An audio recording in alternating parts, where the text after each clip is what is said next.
President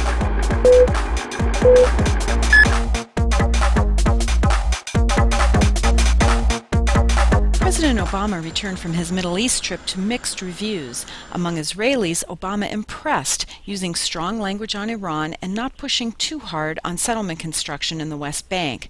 Among Palestinians, feelings were less positive, maybe because Obama spent just a few hours in the West Bank compared to 2 days in Israel, or because he went without a solid plan to restart peace talks.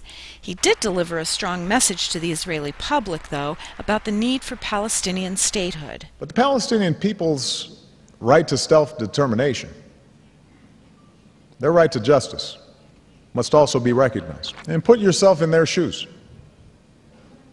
Look at the world through their eyes. Let's hope they take his message to heart. The 10-year anniversary of the U.S. invasion of Iraq is generating a lot of retrospection. Some initial supporters of the war have issued apologies. Others, including its architects, have remained silent. Still others are using the schoolyard blame game of Saddam made us do it. Saddam deliberately led us to believe he had and was concealing weapons of mass destruction. Failing to admit our mistakes with Iraq makes us more likely to repeat them in our present standoff with Iran. Let's take a page from the history book and be wary of a preemptive war based on unconfirmed suspicions. In 2008, Congress created a special immigrant visa for Iraqis who helped us during the Iraq War. But in the 5 years since, we've issued only about 5,500 of the 25,000 potential visas, while thousands of Iraqis who gave us assistance remain at risk. And the program is set to expire in September. Fortunately, several members of Congress from both parties are asking President Obama to extend the visa program and reform it to help both Iraqis and Afghans who assist our military. We hope the President and our lawmakers do the right thing for our loyal friends. This week saw some developments in Syria's civil war. The New York Times revealed that the CIA has been giving logistical support for the rebels, working jointly with Saudi Arabia, Qatar, Turkey, and Jordan, while members of Congress continue to push for military options. Inside Syria, Moaz al-Khatib, leader of the main opposition group, resigned, and Syrian military defector Riyad al-Assad was wounded in a bomb attack. Amid calls for military action, a reminder that what Syria urgently needs, more than weapons, are tents, medicine, and food.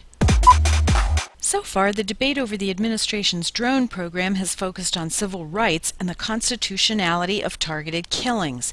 Now comes controversy from another corner.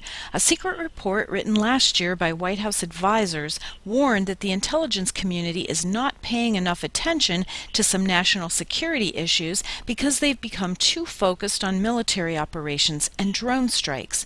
We hope this perspective is given serious consideration, because to continue to fund a program which gives the executive branch too much power, victimizes innocent civilians, and distracts us from real security threats is just plain crazy.